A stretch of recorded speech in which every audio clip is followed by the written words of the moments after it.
Halo, halo, apa kabar Anda semua? Kita ngobrol lagi dengan Bung Rocky Gerung ya. Bung Rocky Gerung tadi pagi kita lupa bahas ada satu berita besar saya kira sekarang ini di kalangan penggemar sepak bola terutama di Piala Dunia itu Spanyol. Wah, ini tersingkir oleh Maroko dan ditanggung 3-0 itu lewat adu penalti. Ini saya kira kejutan besar yang terjadi tadi malam ya.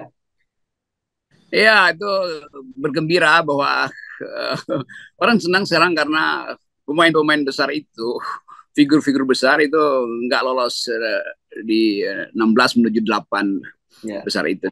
Orang senang karena menganggap bahwa kalian tuh udah terlalu arogansi pamer-pamer Hmm. jagoan dengan satu dua orang nama disebut lalu merasa timnya bakal hebat.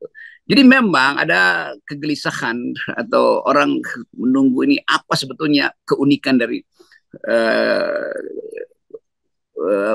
World Cup tahun ini. Apa keunikannya? Lalu orang mulai melihat, oh itu bangkitnya Asia Afrika itu misalnya. Dan kita ingat Bung Karno justru yang pertama kali membuat Olimpiade tandingan tuh, yang Hmm. dia sebut Konevo itu. Konevo Dan ya. dan itu menunjukkan bahwa ada potensi sebetulnya bangsa-bangsa Asia dan Afrika itu untuk duel baik di lapangan maupun di ekonomi. Hmm.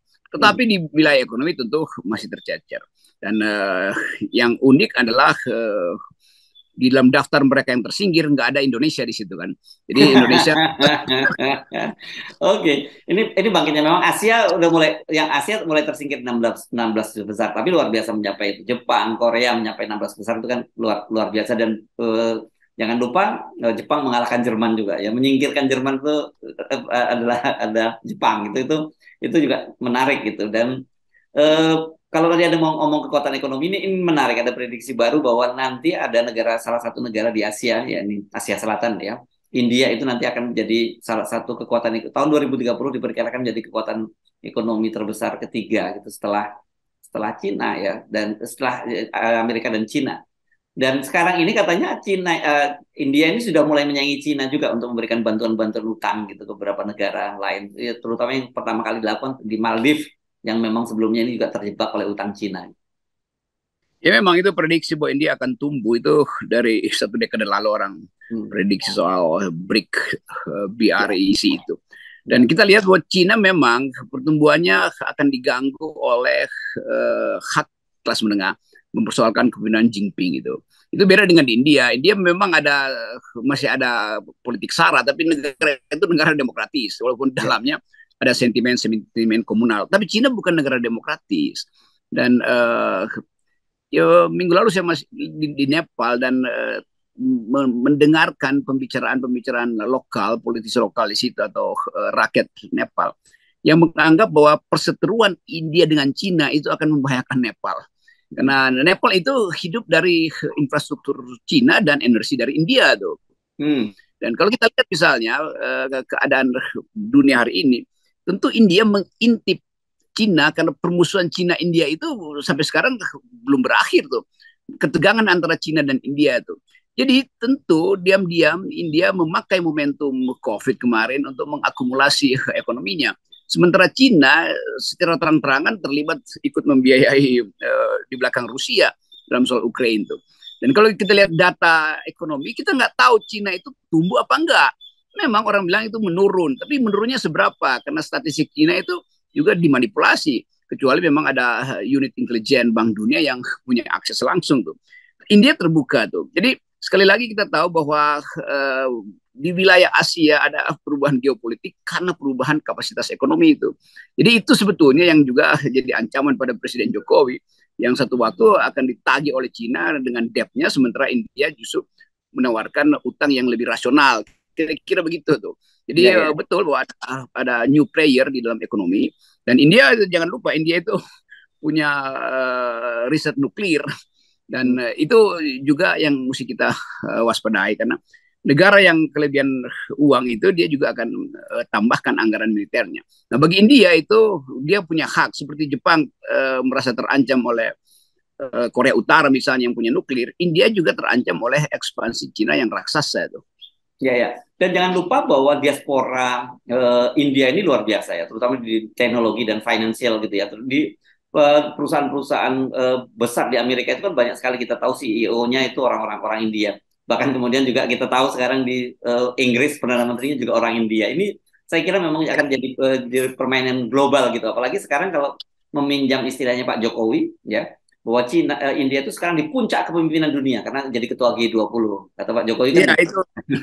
itu satu paket yang memang mesti kita lihat. India mempersiapkan diri untuk tahun depan jadi presidensi G20 sambil dia memegahkan bahwa ini semacam era India itu.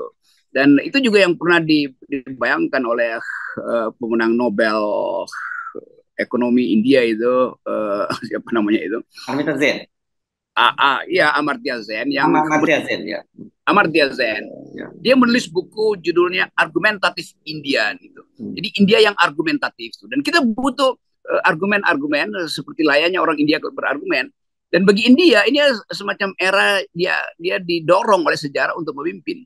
Karena pemimpin-pemimpin dia ada di seluruh bumi itu.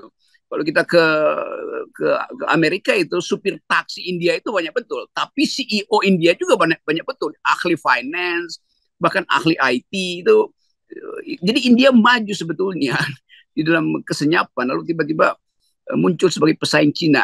Cina masih junior superpower dan India mengintip di belakangnya, dan ada perbedaan bahwa India terbuka demokrasinya, Cina tertutup, dan dunia menginginkan pemain global itu yang bisa diakses data ekonominya, data politiknya, apalagi itu, dan data hak asasi manusianya tuh.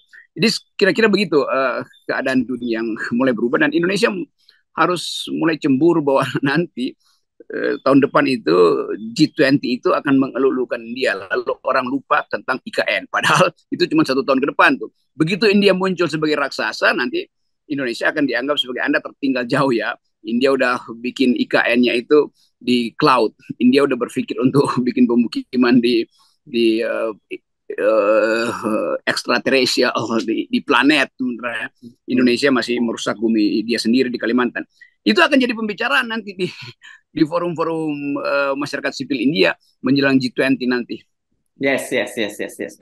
Dan saya kira Pak Narendra Modi nggak perlu mengumpulkan para relawannya di satu stadion gitu ya untuk untuk mengeluh, dan dia akan bilang bahwa saya bersalaman dengan dengan Jokowi presiden presiden Indonesia itu dengan kepala tegak gitu, kepala mendongak. Ya, waktu Narendra bicara, orang nggak ingat lagi bahwa Indonesia pernah jadi tuan rumah G20. Orang akan ingat siapa Pak Jokowi. Oh, dia membuka forum di GBK. Oh, salah, G20. Itu bisa begitu. Nah, ini yang menarik nih ya. Soal kemarin kan kita bicara soal dilusi, soal IKN itu. Ini ternyata kemudian pola pengerahan relawan itu dilanjutkan. Ini relawan bersamaan dengan pernyataan dari kepala otorita. Kalau kemarin katanya antrinya sampai 25 kali lipat, kenaikan 2 kali lipat, sekarang 39 kali lipat orang yang mau investasi di IKN itu. Dan kemudian sebagai bentuk dukungan, relawan akan berkemah di sana, Bung Rocky. Ya, ini dia menarik itu saya.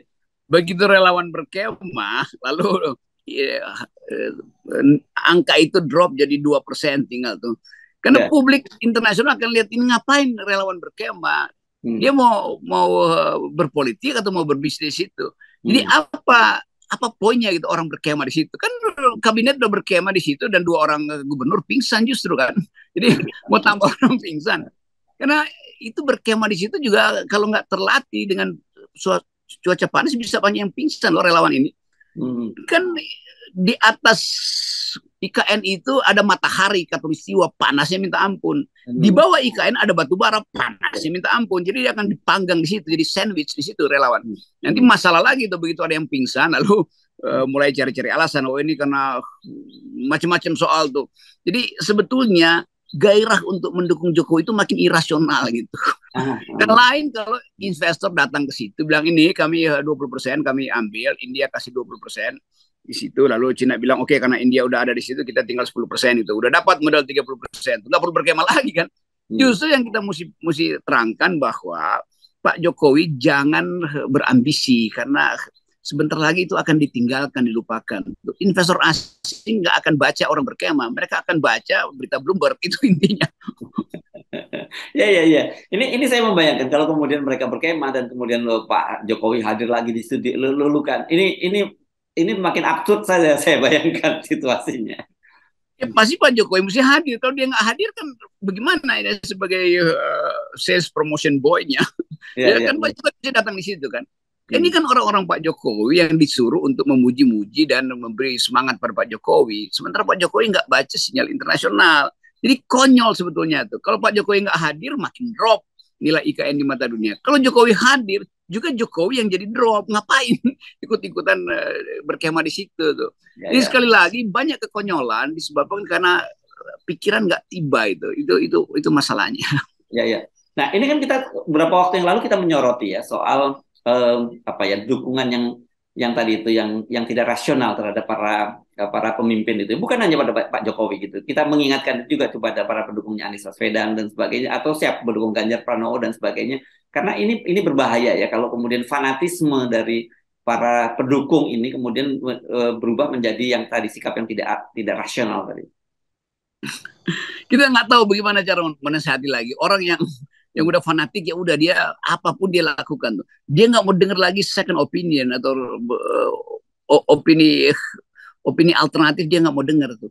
Jadi bagaimana mungkin bangsa ini bisa tumbuh kalau mengabdi pada feodalisme, mengabdi pada fanatisme, memuja kultus individu itu. Buat apa kita bikin negara yang namanya republik kalau mentalnya masih mental kerajaan itu. Jadi sekali lagi kita tahu bahwa bahkan partai politik kan juga mentalnya feodal semua kan. Itu yang membuat kalau kita bicara dengan wartawan asing, mereka bingung. Indonesia didirikan oleh orang yang berakal, tapi tiba-tiba institusi-institusi sekarang tuh membusuk karena akalnya nggak dipakai itu. Jadi bukan saya yang bilang dungu itu. Kalau saya ketemu jurnalis asing begitu cara mereka melihat Indonesia tuh. Walaupun dia nggak mungkin tulis itu, tapi ada juga jurnalis yang akhirnya kesel, dia tulis saja bahwa watak politik Indonesia itu adalah feodal, otoritarian. Udah banyak ditulis kan. Bagaimana kita bantah itu? Itu yang terjadi. Jadi feodalisme, otoritarian, apa namanya, man of uncertainties, apa man of contradiction segala macam. Kan itu seharusnya relawan paham bahwa Presiden Jokowi sedang diolok-olok dan sudah sangat tinggi olok-oloknya. Maka berhentilah menambah event yang bisa membuat orang berolok-olok kan. Bayangkan kalau 2 atau 1 orang aja pingsan di dalam perkemahan itu yang nggak terbiasa. Lain kalau saya berkemah, saya udah terbiasa di udara ekstrim dingin dan ekstrim panas. Tapi ini kan relawan yang mestinya tuh ya di sekelilingi Pak Jokowi kasih nasihat. Relawan mending kasih nasihat kepada Pak Jokowi. Bukan justru mengusap-usap ego Pak Jokowi. Nanti kalau kita berkemah di sini, Pak Jokowi pasti muncul dengan helikopter Puma apa private jet di situ. Itu akan jadi berita internasional yang buruk lagi tuh. Jadi tapi tentu kita tidak punya kapasitas ya untuk melarang gitu atau mendorong mereka. Justru kalau kita mau curang, kita mau ambil keuntungan, kita dorong aja seluruh relawan Hmm. datang ke IKN, Hmm. rame-rame semua relawan Jokowi, relawan Ganjar di situ supaya Anies nggak ada yang ganggu di daerah. Kira-kira begitu. Tapi ini kan kemudian kita berpikir lagi dari mana anggarannya itu. Jangan lagi diambil dari APBN karena jangan ambil dari apa BUMN karena BUMN kita juga lagi megap-megap semua nih sekarang, terutama yang infrastruktur kan. Oh jangan salah, ini proposal berkemah itu justru proposal untuk minta uang sebetulnya. Oh, Uang oke, oke. jajan, uang bolak-balik pulang, uang main-main di Sungai Mahakam, kan begitu kan? Ya, kan Kalau ini relawan ini Bung Rocky. apa? Ini kan relawan ini. Iya, relawan selalu rela untuk dibayar, itu maksudnya tuh. Oke.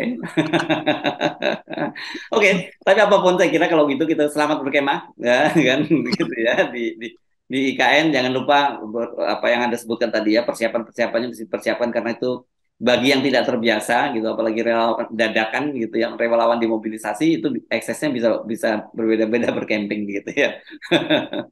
Ya itu bahayanya kalau gairah doang itu bisa baru jalan 200 meter karena panasnya minta ampun udah pingsan tuh lalu bubar di Ya, situ. Jadi yes. skandal baru lagi. Jadi hati-hati teman-teman relawan itu. Persiapkan diri bawa kalau bisa bawa kulkas itu supaya kalau terlalu panas tuh masuk kulkas aja. Oke. Oke, selamat berkemah dan kita kawal dengan 0% ya. Oke, saya serius mengatakan tadi supaya persiapkan. Kalau memang Anda ingin berkemah di situ, persiapkan mental, persiapkan fisik. Karena itu berat. Di bawah terik matahari dan di bawah Di buminya atas ada batu bara batu. ya. Ya. Nah, yang paling bagus adalah berkemah dengan prinsip 0%. Jadi Yes. perkemahan demokrasi itu. Yes. Oke, thank you Bung Rocky. Iya. Yeah.